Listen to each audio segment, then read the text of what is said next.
welcome back to our YouTube channel official. Jadi kali ini kita mau story time. Ya, tapi ini mungkin yang paling banyak Kak Firda ya, karena Kak Firda banyak banget pengalaman horornya. Aku sih hampir gak ada. Ya mungkin mereka berdua yang bakal cerita. Sebelum itu jangan lupa like, comment, and share video kita ya.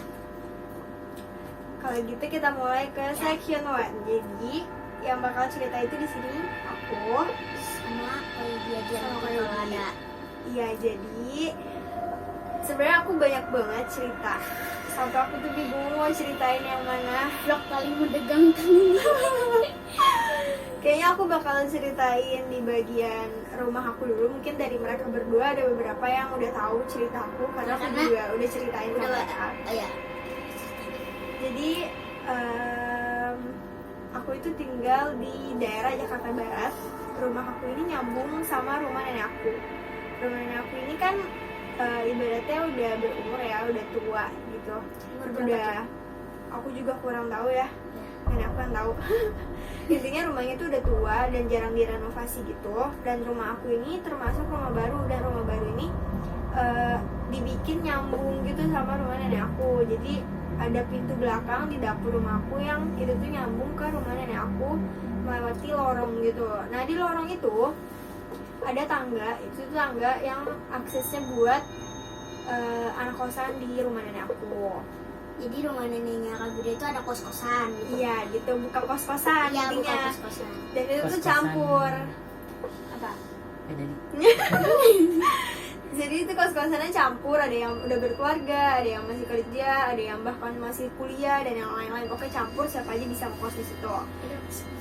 Terus aku itu sekitar umur SD kelas 5, aku lupa itu umur berapa ya, kelas 5 ya? Sekarang? Kelas Enggak dong, 11 dong, 11 tahun negeri kan? Iya, 11 tahun. 11 tahun, berarti umur aku sekitaran 11 Iya. tahun. Aku tuh sering banget main sama teman-teman aku dan juga sepupu-sepupu aku di rumah atas rumah nenek aku. Karena rumah nenek aku itu kan termasuk sepi ya, karena kan yang tinggal juga cuma nenek aku dan yang kontrak doang di atas tuh. Nah kita tuh sering banget main PS sama main lari-larian lah, pokoknya di kosan situ, di kontrakan itu. Nah pada suatu ketika aku dan sepupu-sepupu aku lagi main di kamar yang emang udah disediain khusus buat kalau misalnya cucu-cucunya nenek aku tuh main ke rumah gitu. Jadi kamar itu tuh khusus deh pokoknya buat main. Nah terus kita lagi main berisik banget, pokoknya berisik banget di dalam kamar itu, tapi ditutup pintunya, ditutup. Tapi lampu juga nyala. Terus tiba-tiba ada yang marah-marah tuh sambil ngetok-ngetok pintu. Duk duk duk duk duk duk. Berisik banget sih. Nah dari suaranya itu kita kenal siapa, dan itu tuh yang kalau kita kenal tuh namanya mamanya Melan. Dia tuh punya anak kecil namanya Melan. Nah itu mamanya ngetok-ngetok, berisik banget sih, anak saya mau tidur kayak gitu pokoknya deh. Terus abis itu ada bunyi tek tek tek gitu, kayak orang pintu dikunciin gitu lah. Terus kita kayak terdiam, mungkin karena kita terlalu berisik atau gimana ya. Akhirnya kita teriak lagi, iya maaf Mama Melan gitu. Abis itu kita mau keluar kan, maksudnya kita mau pindah tempat main biar gak ganggu yang ngekos. Jadi kita mau turun ke bawah. Pas kita mau buka pintunya, ternyata itu pintunya dikunci. Kita bingung kan, lah siapa yang kunciin? Perasaan yang punya kunci juga cuma nenek aku atau nggak om aku gitu kan. Terus pas kita mau buka, tek tek. Jadi pintu kamarnya itu kayak pintu kamar mandi yang bulat gitu loh. Oh iya, Yang tahu. Yang bisa plastik dibuka. yang kayak di sini dengan. Iya, kayak kamar mandi. Jadi kayak yang sistemnya yang muter-muter gitu. Iya, terus tangannya kalau buat ngunci kayak gitu lah Iya. pokoknya. Kita kan muter-muter, oh, gak kebuka-buka ya, kok gak kebuka-buka. Terus kita kayak panik dengan anak kecil SD ya kan.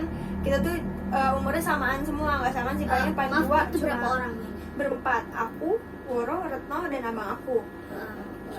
Di situ yang paling tua abang aku, tapi abang aku juga sama aja penakut Gue juga. kan lebih penakut karena Kak Firda lebih penakut dari Kak Firda jadi. Jadi dia lebih cupu lah ibaratnya kalau masalah kayak ginian ya kan. Terus habis itu kita mau buka-buka, terus gak bisa. Terus habis itu, oh apa Mama Melan ya yang ngunciin gara-gara kita berisik ngeganggu gitu kan. Terus kita teriak dong, kamarnya Mama Melan itu FYI di sebelah kamar kita gitu kan. Terus kita kan ketok-ketok tembok sebelah gitu. Kita biar Mama Melan tolong dong bukain gitu, kita mau turun biar gak ganggu kalian juga gitu kan. Terus habis itu nggak ada sautan, kita sampai gebrak lantai biar harapannya biar orang bawah tuh dengar, loh kita kenapa nih gedebuk di atas kayak gitulah intinya. Tapi nggak ada yang bukain. Nah terus sampai sampai maghrib, pokoknya udah azan maghrib, inget banget. Terus udah azan maghrib, terus kita kayak udah lemes banget karena juga belum makan, abis main teriak-teriakan, gimana sih, capek ya kan. Akhirnya aku mau mencoba lagi buat buka pintunya. Di situ bener-bener aku yang buka pintu. Pas aku buka, tek, itu bisa dibuka ternyata. Kan kalau pintu kalau bisa kebuka ada bunyinya kan, truk gitu kan, kayak ankle itunya sama itunya misah gitu kan. Terus aku bilang tuh sama saudara-saudara aku, guys ini udah bisa kebuka gitu, tapi kita turun gitu kan. Tapi yang lain kayak ya udah buka dulu gitu. Mereka tuh udah ngantri di belakang aku, pengen kita keluar, kayak gimana sih anak kecil gitu kan, pengen keluar ngantri gitu.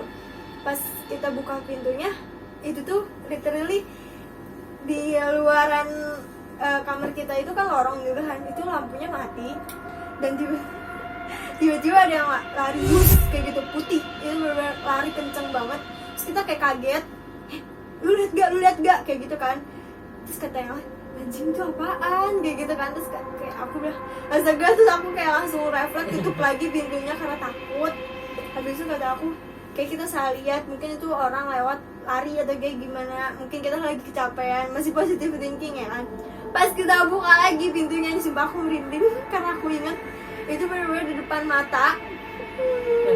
Di depan mata tuh mukanya lagi diem, lagi kayak gimana ya, aku pengen peragain, pokoknya dia jongkok gitu kan, jongkok sambil begini, tapi kayak gitu deh, pokoknya senyum gitu kenapa. Terus habis itu kita langsung kayak nangis kan, anak kecil, kita tutup pintu gebrak gitu, terus nangis kayak kita minta tolong gitu lah intinya kan. Kita waktu itu belum ada handphone ya, jadi kita nggak bisa nelpon. Jadi emang Kak Firda bilang itu di lorong itu memang serem, lampunya setiap dipasang nggak bisa dinyala-nyala lorong rumah itu. Jadi ya Kak Firda cerita juga emang selalu ada kejadian gitu ya di lorong itu. Selalu banget, karena ya lampunya nggak bisa dinyalain, setiap taruh mati. Mungkin paling lama tuh bertahan cuma 3 hari doang deh pokoknya di situ. Terus kayak kita udah nangis, abis itu Mama Melan tuh datang, yang tadi marah-marah kan. Mama Melan datang, kenapa nih kok nangis-nangis kayak gitu-gitu. Terus kita kayak langsung tiba-tiba menyalahkan dia, karena kan kita taunya dia yang ngunciin pintu kita kan. Mama Melan sih tadi dikunciin, terus ini kenapa sih lampunya mati lagi, terus kenapa sih tadi tuh ada yang lewat lah, inilah. Kita cerita tapi dalam keadaan sambil nangis sambil marah gitu kan. Terus tiba-tiba Mama Melan, hah saya ngunciin, saya aja baru pulang katanya gitu. Terus kayak, siapa dong anjir, aku merinding demi Allah. Itu benar-benar jelas ya? Jelas banget tuh suaranya mamanya Melan, ngetok-ngetok juga kenceng banget, suara kayak dia marah-marah yang tadi aku ceritain ya kan. Terus habis itu tiba-tiba Mama Melan ini bener-bener masih nanteng tas, karena kita nangis makanya dia langsung masuk ke kamar kita gitu. Kenapa kok nangis, ternyata dia tuh baru pulang. Nah makanya aku di situ langsung kayak kita lari, bener-bener lari dari tangga. Terus kita cerita ke nenek kita. Habis itu besoknya aku sakit tipes. Habis dari situ aku nggak mau lagi naik ke atas. Pokoknya semenjak kejadian itu sampai hari ini aku nggak pernah lagi naik ke atas. Kecuali kalau kucing aku naik ke situ, aku ngambil kucing doang. Itu pun hibrid ya sih? Iya hibrid, kayak itu pun nggak berani malam, pokoknya siang. Saking aku takutnya. Gak cuma satu kejadian doang, dan itu banyak banget kejadian di rumah nenek aku, di tempat atas itu, di tangganya juga sama. Gila nggak? Jadi kayak lorong terus tangga gitu nggak sih? Jadi gini loh, posisinya ini kan rumah aku ya, dapur. Di dapur itu ada pintu belakang. Di pintu belakang itu kita misalnya buka pintu belakang, itu tuh ada lorong. Lorong itu kecil, setapak lah, setapak doang, satu orang doang. Nah kalau kita masuk ke lorong tuh depan tuh tangga yang menuju ke atas rumah kosan nenek aku. Tapi kalau kita belok kiri itu ke rumah nenek aku, begitu. Jadi sebenarnya yang seremnya itu di lorong dan di tangga itu sebenarnya ya.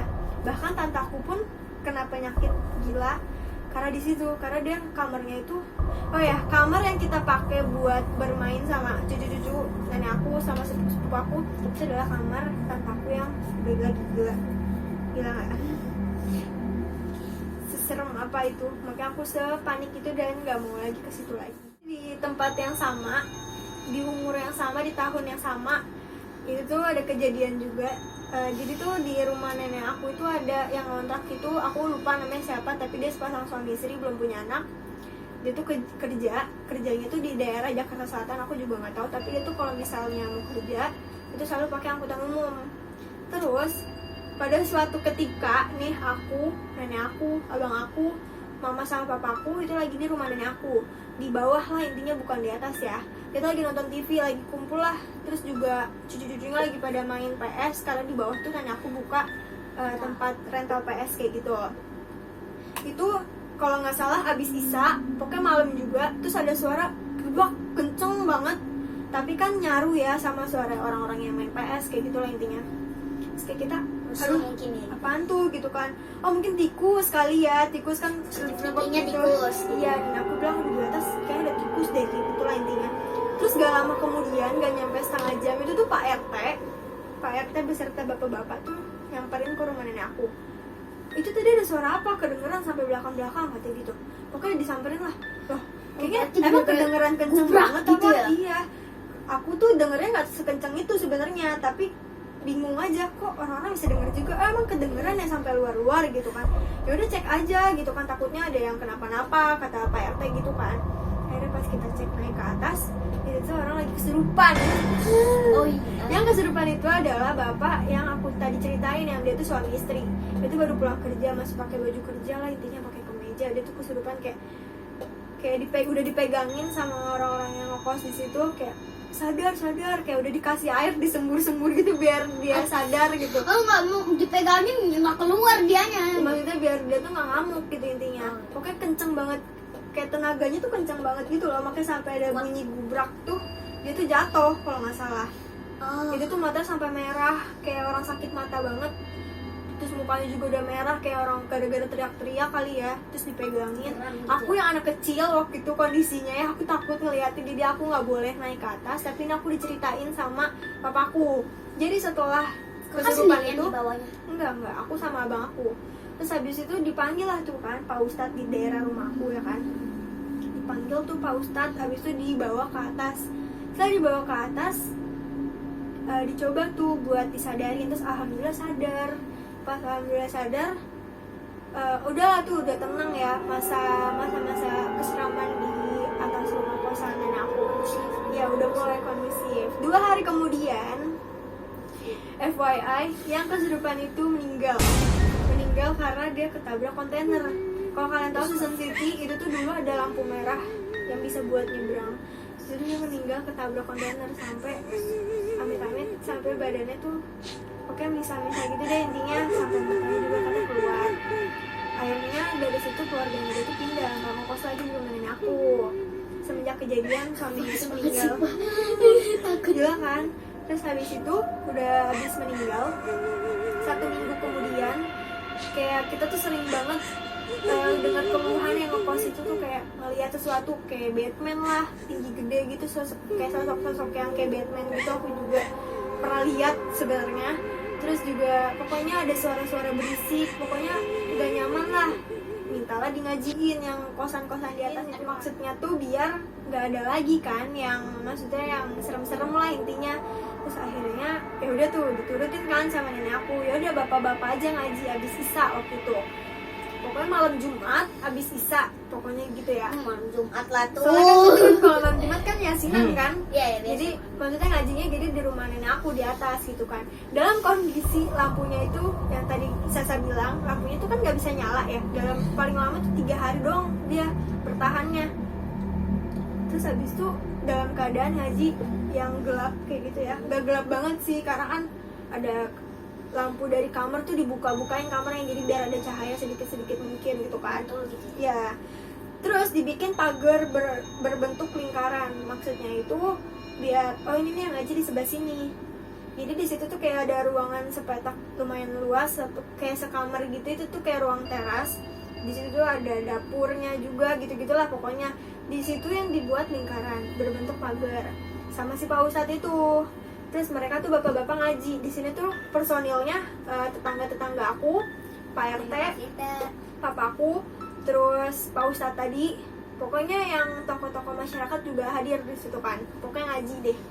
Pas ngaji kondusif tuh ya, mungkin ini aku diceritain ya sama papaku karena ada kondisinya kita satu keluarga yang cewek-cewek itu disuruh tunggu di bawah. Nggak boleh ada yang sendirian sama sekali. Iya, nggak boleh ada yang sendirian. Takutnya nanti ada yang kesurupan lagi, kayak gitu intinya. Terus mereka ngaji sekitar lama banget ya, pokoknya dari habis Isya itu kan jam 7:30. mungkin sampai jam 11 setengah 12 tuh masih belum kelar. Kita tuh nggak ada yang tahu apa yang terjadi di atas sana, kita tuh nggak ada yang tahu. Ternyata papaku cerita setelah ngaji setengah jam itu masih lancar-lancar aja ya. Terus habis itu setelah itu muncul kayak mati semua. Tadi yang aku bilang ya, lampu-lampu dari kamar-kamar kosan tuh dibuka, maksudnya pintunya dibuka biar ada sedikit cahaya, dan itu semuanya mati, kayak bener-bener mati lampu. Padahal itu nggak mati lampu, nggak turun juga, karena kan tuh satu listrik ya sama aku. Dan aku tuh nggak ngerasain ada mati lampu sama sekali. Tapi di sana, di situ tuh mati lampunya. Dari mati situ mereka stop dong ngajinya. Ya kenapa nih, nyalain dulu tuh lampunya, takutnya turun gitu-gitulah intinya. Baru papaku baru mau keluar dari pagar itu, ternyata ada muncul bener-bener di luar pagar itu rame orang, bentuknya tuh orang, tapi mereka tuh ikut ngaji. Ngajinya tuh apa yang di ngajiin tadinya sama mereka, disebut di ngajiin sama mereka, tapi dalam keadaan ketawa. Kayak misalnya aku contohin ya, Bismillahirrahmanirrahim, kayak gitu nih. Aku merinding sumpah. Pokoknya mereka ngaji dalam keadaan sambil ketawa, tapi nunjukin dalam bentuk manusia, tapi mukanya yang kayak gitu deh. Pokoknya enggak, sambil kayak gini nih, kayak gitu pokoknya ketawa gitu. Ketawa tapi kayak ngeledek. Ibaratnya kalau kata ustadznya sih itu jin Islam, maksudnya mereka bisa ngaji gitu, lebih kuat lah intinya daripada jin biasa gitu lah intinya. Dari situ mereka nggak ada yang berani keluar dari pagar, mereka pegangan, pokoknya pegangan terus kayak baca apapun itulah. Si Pak Ustadz itu, udah kalian jangan ada yang takut, lawan mereka derajatnya di bawah kita gitu-gitu, kita nggak boleh takut. Pokoknya mereka ngomong kayak gitu kan, percayai. Sampai akhirnya kondusif lagi, nyala lagi lampunya dan mereka udah nggak ada. Tapi dari situ mereka tuh kabur, mereka takut gak dilanjutin lagi ngajinya karena saking takutnya itu. Gila nggak? Mereka langsung turun, terus habis itu yang ngekos pun nggak berani tidur di situ dulu, akhirnya disuruh tidur di kamar bawah. Ramean pokoknya kita gila, akhirnya tidurnya ramean di rumah nenek aku karena kita takut nanti ada kejadian. Kosong ya Kak? Iya, di kosannya. Dari situ tuh masih banyak lagi kejadian-kejadian. Pokoknya aku sampai sekarang pun nggak berani buat naik ke situ Karena takut sakit itu. bukan cuma takut sakit ya, aku takut ngeliat lagi juga, karena aku nggak pernah ngeliat selain di rumah nenek aku itu. Karena ada orang yang kayak, jadi kayak dia ngeliat terus jadi kayak takut terus nggak sakit kayak gitu. Iya, padahal aku tuh bukan tipe orang yang sensitif dalam artian bisa ngeliat atau Indigo ya. iya kayak gitu tuh enggak. Aku tuh jarang banget ngeliat atau ngerasain intinya. Kalau teman-teman aku mungkin ada yang bisa ngerasain. Aku pun di kosan aku yang di Bogor pun, walaupun serem dan banyak cerita, tapi aku nggak pernah lihat sosoknya. Tapi kalau di rumah nenek aku ini, aku bener-bener lihat. Itu sosoknya kayak Batman, literally Batman, tinggi gede, terus suka jongkok gitu di atas jendela, bener-bener kayak Batman.